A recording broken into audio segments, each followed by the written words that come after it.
This is Dr. Charles Parker, and you're listening to CoreBrain Journal. It's a place where I connect both fresh discoveries and interesting different perspectives from advanced mind science with the realities of real people and everyday life down on Main Street. Well, welcome aboard, folks. Dr. Charles Parker here one more time.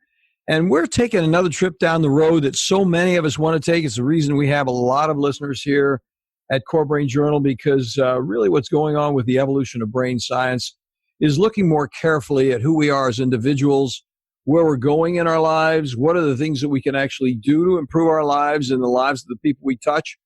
So how do we take that deeper path, and where do we go with that? And we have a very cool, experienced guest with us, Seeley. And she's going to talk to us about that very subject, the evolution of our own internal path. Bree, thank you so much for joining us. Appreciate it. Thank you for having me. I'm really excited to be here. So it's going to be a fun conversation. You know, we all learn from our guests here. It's just great because, and one of the reasons I love doing this program, Bree, is because it's an opportunity for me to hear from you some of your perspectives and perceptions. They came together right there. In the meantime, real quickly, I'm going to just say a word from our sponsors who are supporting our program here, and that is CoreBrain Journal is sponsored by Great Plains Laboratory. They are deep international biomedical testing leaders for improved, targeted mind science details. And you know, here at CoreBrain Journal, we are interested in the details. As both laboratory and, get this, webinar global thought leaders, they provide the most comprehensive set of hard data measurement tools for real biomedical answers beyond guesswork. And they also provide multiple training webinars, this is an important point, for both the public and medical providers on how to use that important data effectively. Check out their website for references and testing details. And take note of this. They regularly change through our work with them on the site that I'm going to send to you. They offer some complimentary test drawings, and people have been very successful. What happens is they rotate the tests every week. So you want to get over there, even if you've already won, and put in another, because these tests range in cost from like $219 to considerably more, and they're going to give it to you free. And they'll provide an understanding of what that test means. It's really a very useful and important support of CoreBrain Journal. We really appreciate it. So the place that you go, the website that you go to is greatplainslaboratory.com/CBJ for CoreBrain Journal, CBJ. So why not run over there, take a look at it, and see what's going on this week? It'd be a great opportunity. So let me introduce Bree to you just a bit more. She is a motivated person who has a deeply held belief that everyone deserves to live a life that inspires themselves. Because why would you live day in and day out in misery, playing out someone else's idea of a perfect life? So many people do that, no question about it. And her work is a transformation and self-creation activity that reflects the deep remembering that your desires are ultimately inevitable. You can actually make it. The fact that they exist inside of your heart means they are possible of existing outside of you and reaching fulfillment with you. Through her signature 6-month training, Activate Your Path Within, and her best-selling book, Permission to Leap, and her podcast, But How, she will guide you through the process of bringing your dreams to life from the beginning through every day of the journey ahead. She's a catalyst, a speaker, and a best-selling author. She's known around the world for her compassionate, tell it like it is guidance that creates massive and epic changes in everyone she encounters. Now, get this bio, folks. Bree has been featured on The Today Show, Forbes, Medium, Inc. magazine, multiple NBC syndicates, and the Huffington Post. So we're going to hear more about her story in just a moment. The real issue is the whole activation of your path within. That's what we're going to be talking about. So how did you happen to turn the corner? What were you doing before you got into this? And then how did you get into it? So, of course, right? Like we all teach what we most need to learn in our own lives. And So so true. Yeah. a life that wasn't mine for a great many years. I was lucky in that I had my day job and I knew the day I said yes to that job, I knew I didn't want it. I knew it wasn't for me. I knew that it just didn't resonate with my soul in any way, shape, or form. But I said yes to it and concurrently at the same time started my first business. So I was 23, started my first business and kind of concurrently got to have a job and learn the ropes of being an entrepreneur at the same time. And I ended up having that job for about 8 years and hated almost every minute of it. Oh, gosh. The good news is, it's definitely helped me in doing what I'm doing now. Yeah. And I'm still in contact with some of my former clients from then who are doing amazing things in the world. But it just wasn't me. It didn't make my soul sing. I was towards the end of it. I was only working 10 hours a week and I could spin myself into a panic attack by simply looking at my laptop. So I had separate laptops. So I had my laptop and I had my work laptop. And by looking at my work laptop, I could totally spin myself into a panic attack. It was so far away from who I was and what my path was. And at the same time, I still wasn't willing to quit it because I was so convinced that the only way that I could ever make a living in life was to have a day job, which is something I was taught. I was told when I was little that as an entrepreneur, you'll never take home a paycheck. Then 8 years into my business, so confused about why I wasn't bringing home a paycheck in my business. Well, it was because I didn't believe I could. It was because I believed that the only way I could make money was through a day job. And for me, it wasn't even a 9 to 5. I was working 10 hours a week. It was like a 9 to 11. Like it was nothing. And it was just still so far removed from who I was and what my path on earth was created to be. And I always tell people, if you are unhappy with something and you're not willing to do anything about it, eventually the universe will get sick of you complaining and it will do something about it for you. So out of the blue, one day I got an email that said, we're cutting your pay in half. And I was like, I don't want to work for you at full rate. So I'm just going to file unemployment and figure it out. Good for you. So I did, and I hadn't taken the time to prepare. So I feel like my journey was maybe a little more arduous than it could have been. I wish that I would have started doing the mindset work earlier. I wish that I would have started looking into my beliefs and all of that stuff earlier so that I could be more aligned with my path instead of having the universe have to knock me off in order to pick myself back up and create from that space. This is such a universal problem. So many of us are guided by what we think we want to be or what someone has told us we should be. And we chase that and chase it and chase it. And we try to find meaning in the context of what that chase is. And on some deeper level, of course, we're trying to find ourselves in that process, but we don't actually sit down to ourselves and say, hey, this exactly what you said a moment ago. This isn't really me.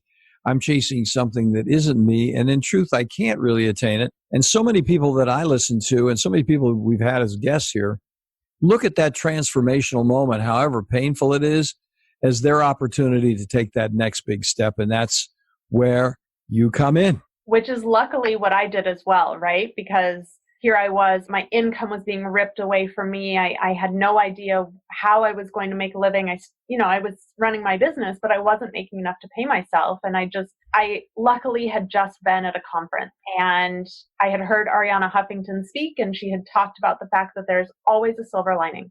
No matter what, there is always a silver lining. And even if you don't have the perspective in the moment of being able to see the silver lining, it doesn't mean it's not there. So I got that email and I started crying, and I could feel myself starting to spin out of control and really go into that deep state of panic. And I picked up my journal and I read what she had said, and it changed my life. And I actually reached out to her in the middle of it and said, thank you. Your words changed my life, and I'm going to use them to transform. And she invited me to start writing for the Huffington Post. And 4 months later, one of my blogs went viral, and that's what landed me on the Today Show. And all of these things started picking up, and the momentum started going because I believe in that moment, I was willing to see it as a blessing and not willing to see it as a curse. Well, I think a thing that happens, and you're really kind of saying this, but just to elaborate on it a little bit, I think that transformational moment has a lot to do not just with going inside, but taking that drone flight up to about 30,000 feet and really seeing the big picture. So it's a mutuality of up and down at the same time, or in and out, or however you want to say it, because that drone flight, when you actually stand back and really look and say, look, I only got one life. I don't have two lives here. And I've been doing this and I've been dissatisfied with it. And then when you really see the options, and you then have to ask yourself, what are you going to do about those options that are there? Then you have, it's like being in and out at the same time. What do you think about that thought? Oh, absolutely. Because in pulling back, it really literally was the answer to my prayers. Now, I had been praying for it for 8 years. I've been praying for it since the second I got that job, right? Like the universe was literally answering my prayers. Now, it came in a way that was different than you anticipated. But the thing I always tell people is that it always does. It always looks different than we expect it to, or than we plan for it to look. And it's really being in the flow with things and trusting that it's meant to happen. And there's always a silver lining. And that's exactly, I was able to look at it. I actually called a friend, thankfully, and talked to her about it. And she was like, you've wanted this for 8 years. Maybe this is a good thing. And it really, really was. Without that happening, I mean, who knows where I'd be in my life right now. Well, let me ask you this, Bree. Did you then have a structure, or how did you actually draw yourself together and begin to approach it? You did say something about writing and journaling. I think that's very valuable. And if you want to elaborate on that, that's fine, because that's such an important point. But the next thing is, I think if you're going to have a structure, then listeners will always want to know, okay, that's great. You're kind of theoretical right now. I'm not being critical. I'm just saying, how do we actually get to that next point? Are there any specific techniques, tools, or whatever that I can get to that next point and really find myself accurately and effectively? So I am a huge proponent of universal guidance. So kind of like you were talking about that like big picture thing, like pulling back and being able to see the totality of it. So I believe as humans, even when we try to pull back and look at that, we still don't have the perspective. As humans, I believe that our perspective is actually, even when we pull back and try and look at the whole thing, we still can't see nearly close to the totality of it. And so for me, one of the biggest openings came when I started a morning practice. So if your listeners haven't yet, there's a really great book called The Miracle Morning. Hal Elrod's story is amazing, and he is a huge proponent for having a morning routine. And I actually resisted having that morning routine for quite a while, because there was something within me that knew that the second I started, it was going to change my life. And it did. So the reason for me of having that morning routine is that it gives me the space to be in communion with the universe or God or whatever it is that you believe is like the bigger picture perspective that actually has the ability to not only see what's going on in your life, but to know all of the other parts and pieces that are moving, that are going to be coming in to help and support you in creating what you're creating. So by having that space, you're able to hear more clearly and connect more deeply with that energy. And so for me, I meditate during that time. I journal during that time. I will read during that time.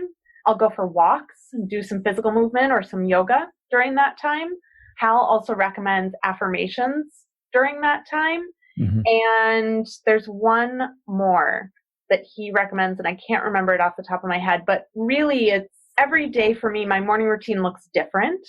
And it's really in that moment, like, what do I need in order to feel connected to myself, to my higher power, to my soul, and like really truly come into alignment for my day so that I can move forward with power and purpose. So The Miracle Morning is a really great book. I have spun off. Hal recommends like a regimented 10 minutes of each of these 6 things for an hour every day. I've spun off. I now have about 2 to 2.5 hours in the morning when that is mine. Some mornings, the other morning I was coloring in my coloring book. I will take baths. I will like whatever I need that day. It kind of changes, but it's within that you are going to be able to find the answers that you seek. All of the answers that you seek are already inside of you. The reason that all of us don't hear them is because life is so busy and it's so hectic. And without that space, you literally can't hear what's going on inside of you. So having a morning routine is critical for being able to, one, create a relationship with yourself, and two, be able to hear the answers about what's coming for you next and what's available to you, what's possible for you in any given moment. Well, as you're speaking there, I'm listening with half an ear as some of our listeners might listen to you. And I think there's a point of clarification here, which you said, but didn't quite say where you actually are. And that is, you were talking about, as you talked about this, it's very important for you to take the time. And I think some listeners are going to say, well, isn't that selfish? I mean, what are you doing, Bree? I mean, you said something about this and you did that and you were spending this time for yourself. And I don't have 2 hours. I've got kids. I got a family. I got a husband that is really grumpy if he doesn't get breakfast. I mean, there are a lot of different things going on. And a thought comes up, isn't it selfish? And I think I'm not trying to put you on the spot, because I think the important thing for listeners to grasp is you think about Bree's mission. Everything she's talking about is achieving a mission that she can actually give something back to the world, to people, that she can actually do with her life, which is constructive. So it's like you have to find yourself before you can actually be the person you want to be with others. And I think just add that little wrinkle on, because you have to really do know yourself to have the internal self-confidence to chase. It's not a rainbow. To chase that valid mission, that reality of who you can be. What I always say too is, I think it's selfish of you to not take time for yourself. And here's why.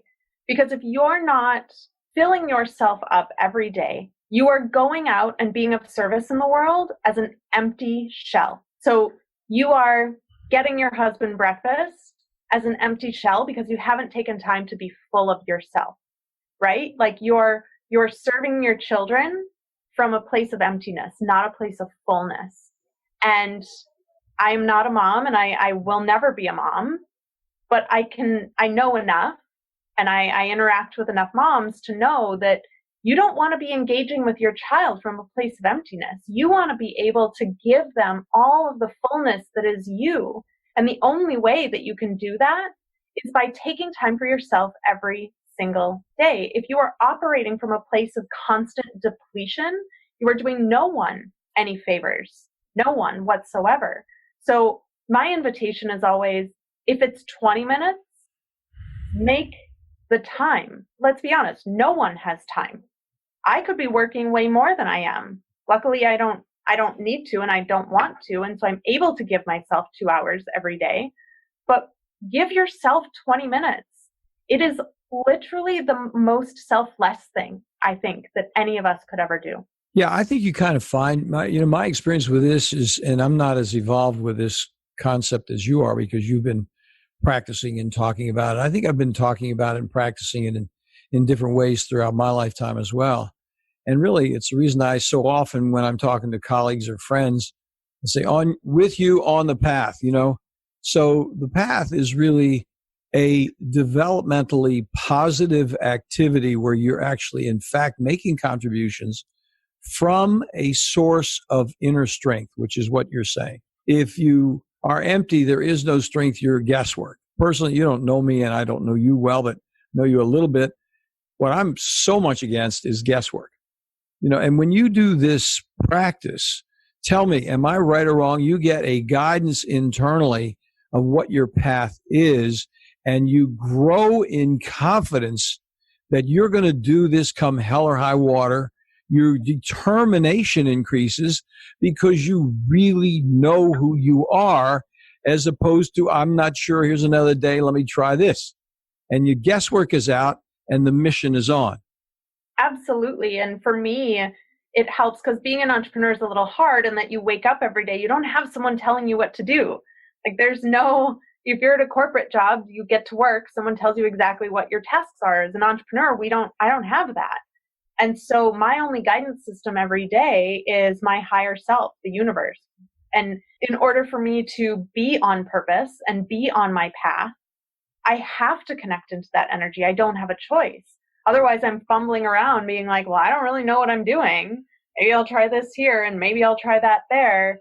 I'm so clear on what's aligned for me, what's not aligned for me. If an opportunity comes to me, I'm a clear yes or a clear no, because I know exactly who I am. I know exactly what I'm creating in the world. I know exactly who I serve. And life becomes so much easier and clearer because you know yourself.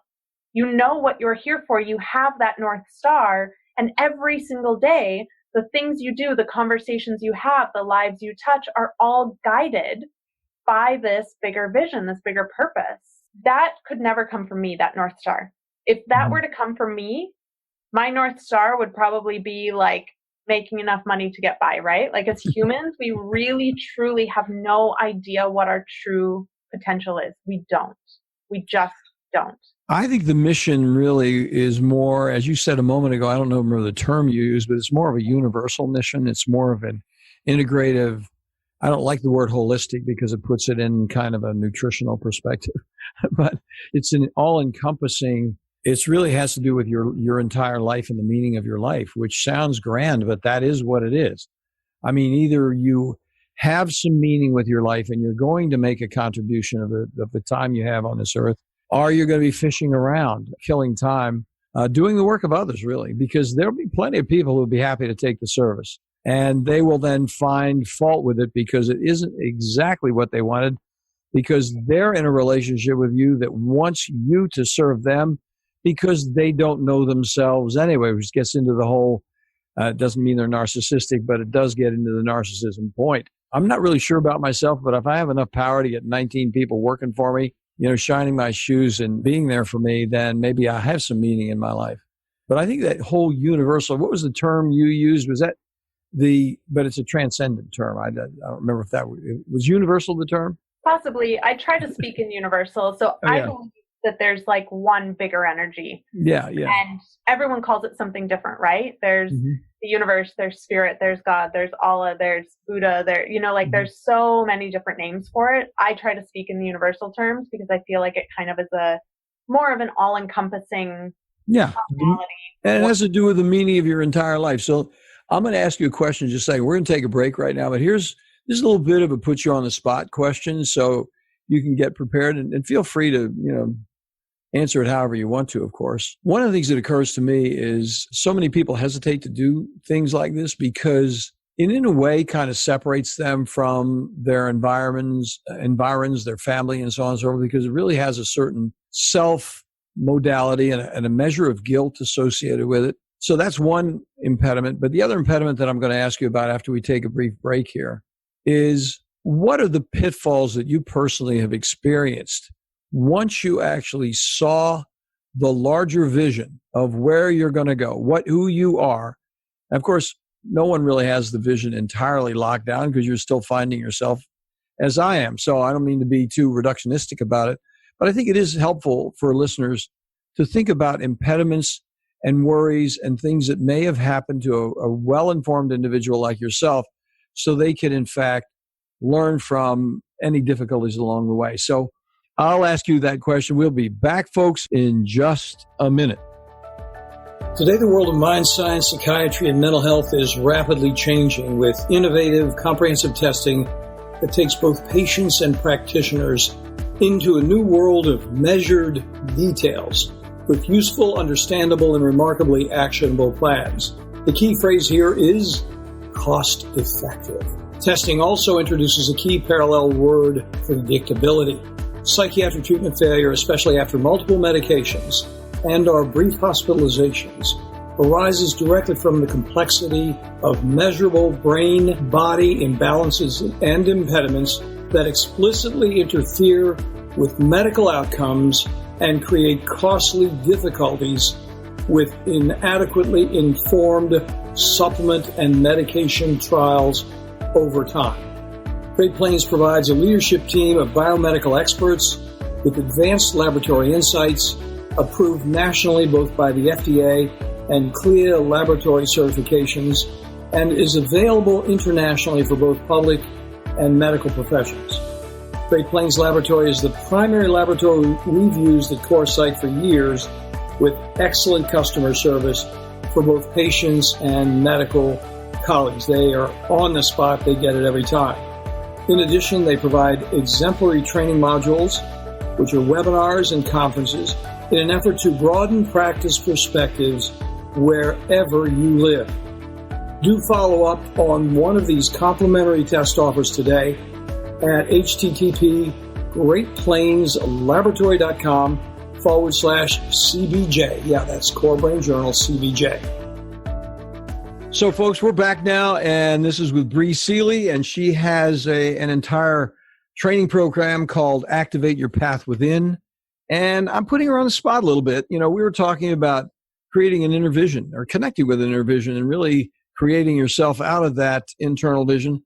And I was asking a challenging question of Bree, and that is, you know, what happens if things don't work out right? How do you work through that next step? Once you become determined that you're going to go where you think you need to be, what are some of the adversarial consequences of doing that, and how do you overcome them? So one, I will say things almost never work out the way you think they're gonna. And really, for me, it's become a practice of resiliency and really being able to kind of face whatever's thrown my way. And what I will tell you is the things that I throw my own way are probably the hardest challenges I'll ever face. I can face anything in the world outside of me, right? Like technology going wrong, mean people. I can face any of that stuff. Mm-hmm. The stuff that is the hardest on this journey is really looking at and examining who you are, the story you tell yourself about who you are in the world, the beliefs that you hold on to about what's possible for you. Some common ones, worthiness is a huge one. And I think everyone faces, women face it especially, because everywhere we turn, we are told that we are not enough. We're not pretty enough. We're not skinny enough. We're not beautiful enough. We're not eloquent enough. We work too much. So, we're not compassionate enough to our families, or we don't work enough, which means we're not motivated enough. It's like a thing where women, if you have one kid, you don't have enough kids. If you have 3 kids, you have too many kids. If you don't have any kids, then you're really screwed up. And you're like, every single corner we turn, we're told that we're not enough, and we internalize it. We make it mean something about ourselves. And then, of course, looking back into our childhoods, and as little kids, we write all these rules, all these things, all these beliefs based on these situations we experience.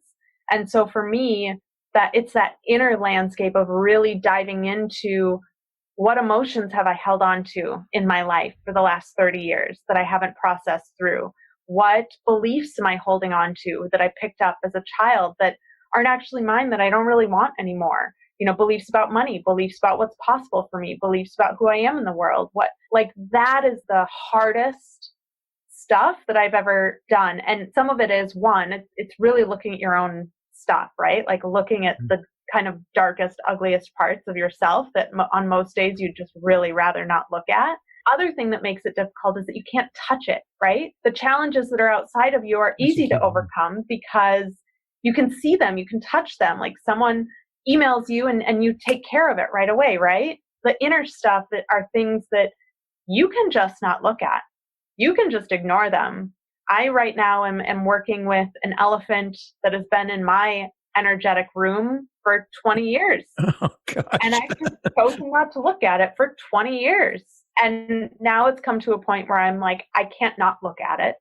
It is literally holding me back, and I'm unwilling to take this next move in my life. I'm moving to New York in a few months, and I'm unwilling to make that move with this elephant. One, New York's apartments are way too small to house an elephant. Let's be honest. Yeah.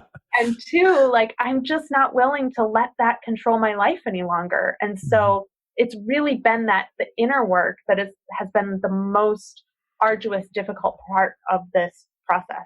So as you were saying that, and I hear you loud and clear, of course, our curiosity is piqued, but I won't ask you, of course, but I think what the metaphor there for all of us is the elephant. There are 2 elephants as I see it, just as you were talking about it, because the examples that you are giving about the impediments have a lot to do with what other people think about where you are. I think that's a key point. I tell people, as a psychiatrist, when I'm working with psychopharmacology, I tell people, don't even tell anybody that you when you change and you improve, and I know you will based on what we're talking about here, just don't tell anybody what you're doing about seeing a shrink, because everybody will have an opinion about how screwed up you are, and they'll be telling you you're not screwed up, and they'll be just go on and on and on from their limited perceptions of what you've been dealing with in your life. And I think one of the largest impediments in my own professional experience working with people every day is the impediment of growth based on what others will think about that progress, because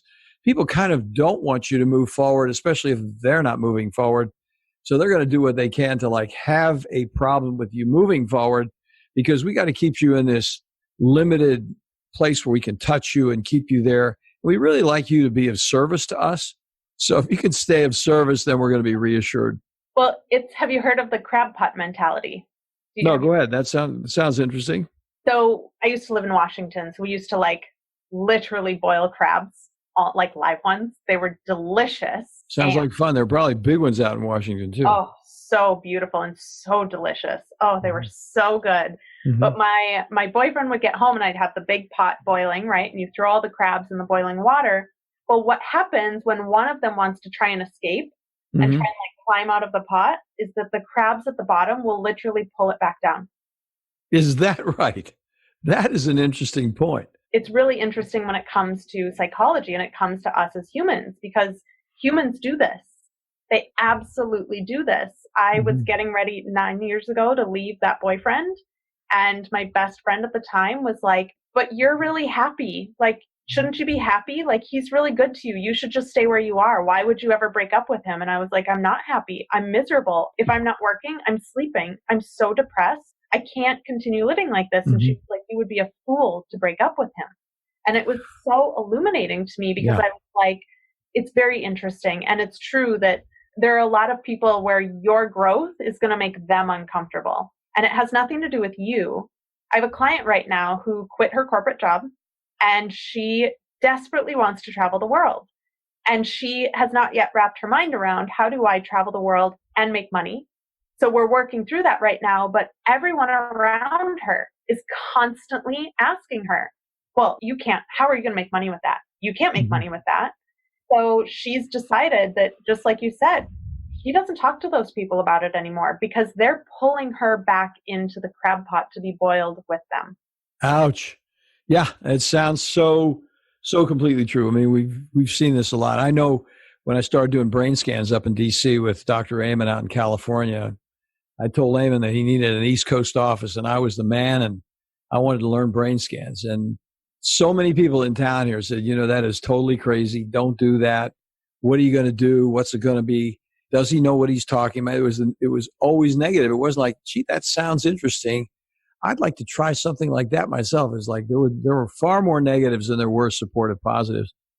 And yet that was a transformational moment for me. It was a moment. I was with him for 4 years, and then needed to move on. But it was a very, very good tour, and it was a lot of negatives. The other thing that occurred to me when you were talking about that elephant, so there's the negative coming from the outside, and then there is the elephant, which you were alluding to, which is the negative from within, the limitations that you've talked yourself into about yourself. And that what happens is, therefore, you are predetermining yourself that you will fall on your nose. And I liked what you said just when we started this conversation, which I think is apropos to this, where we're winding down here a little bit, is you have changed dramatically, because you've said, I know I'm going to fall on my nose, and that I'm actually having fun with this. And whatever that elephant is in New York, I will shed that guy like an old cocoon, but I am going to have to bump a little bit. I don't want the pain. There's going to be some pain involved with this thing, but I know that if I keep moving forward, I will be in another level of my own perception of my own life and my own fulfillment of my life. So there are these two impediments, the outside and the inside impediment. I think so. Does that sound right to you? Absolutely. And I think that sometimes the outer can even be an indication of things that are going on within as well, which can be very helpful. But yeah, it's really a combination of the both. And I've faced both of the things in pursuit where I'm going. And, I always tend to have very lofty goals. anyways. So I feel like I face them maybe a little more extreme than other people would because I refuse to play small. But yeah, it's definitely a two-sided process for sure. Well, I think you have to be careful not to be pejorative with yourself there, because if you're going to think transcendence and if you're going to think about universal principles, that's somebody else talking to you. That's not lofty. That's just reality. That's a place to be that has a larger contribution than the place you were yesterday. Yep. So there's nothing lofty about it unless it's really just, this is who you actually are in this new vision of yourself. I am definitely one that shoots for the fence on every bat, every swing. I'm shooting for the fence. I don't, well, I mean, why wouldn't I, right? Like, why would I just try to shoot for like infield or outfield, right? Like, Yeah. I'm always shooting for the fence. And just like you said, I've lost a lot of friends because of it. Yeah. I have shed a lot of things and had to go through a lot of internal stuff, because every time I shoot for the fence, there's still that like, what if I don't make it, right? Always. And you just learn to move through it. You learn to look at your own stuff. You learn to heal it, and you learn to keep shooting for the fence. And that becomes a habit. If you're constantly shooting for the fence, that becomes your new habit in life. And it becomes, you literally reprogram your brain to be the kind of person that is always shooting for the fence. Well, that collection of souls that you find yourself with out on the path is infinitely more interesting because they're on the path with you in the first place. So today's show, Forbes, Medium, the green room there and all whatever, you actually have a completely different experience, which is affirmative because these folks are appreciating your personal journey and want to share it because it's somehow metaphorically tied up with their journey as well, or they wouldn't be where they are in their own process. So, yep. Very, very interesting. So, well, let's just take a moment to make sure we get connected with you in a constructive way. So how could people get a hold of you? What would be the best way to contact you if they, before we even ask that question, let me ask you this question. Let's talk about what you do. You've talked about clients. Let's actually talk about what you do so a person would know how and why they would want to get in touch with you. Go ahead. Yes. So I am a life coach. So I help people find that inner path, and I help them create that vision that they have within them. So I say that I help people turn their ideas into reality. So I have a group training program. I also help super high level visionaries create their visions in the world, and I do private coaching with them.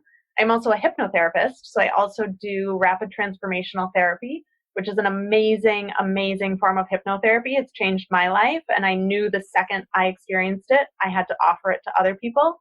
So I take on hypnotherapy clients. And then, of course, I have my book people can find, and I also have my own podcast as well. So I do all matter of things.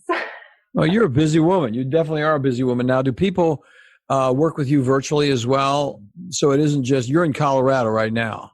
I'm in Minnesota right now. Minnesota, okay. But I'm currently kind of straddling LA and Minnesota, and then we'll kind of then move to New York. And so I'm kind of in flux right I got you. Are you going to be in the city or where are you going to be? Yeah, I'll be in Manhattan. I'm anticipating the Upper East Side. Oh, yeah. Cool. Sounds like a lot of fun. Oh, I'm so excited. I've wanted to live in New York in my entire life since I was like 5 years old. Now you're going to be there. It's time. It's a busy town, and there are certainly a lot of entrepreneurial people in New York. You won't be left there. Yep. So good. Well, listen, we're going to wind up, and we now have ways to contact you. Thank you so much for coming on board. This has really been an interesting and affirmative, helpful conversation. I'm sure a lot of people, all they need is a little boost to reconceptualize where they need to go and start looking and developing a plan. And it's been very, very helpful. And by the way, if you have another point that you want to raise that you think, hey, Parker, here's something that occurred to me that's on the path that you guys and your team might want to hear, we'd be happy to have you come back. It'd be a lot of fun. Thank you. I would love to come back. So thanks a lot, Bree. You have a great day out there. You too. Thanks for listening to CoreBrain Journal. We're working every day behind the scenes to bring you reports that connect research benches with those street trenches. Here we share the complexity of mind science because, as you know, details really do matter. One of the most pervasive, misunderstood challenges is how commonplace medications, like those written for ADHD, are used so regularly without clear guidelines.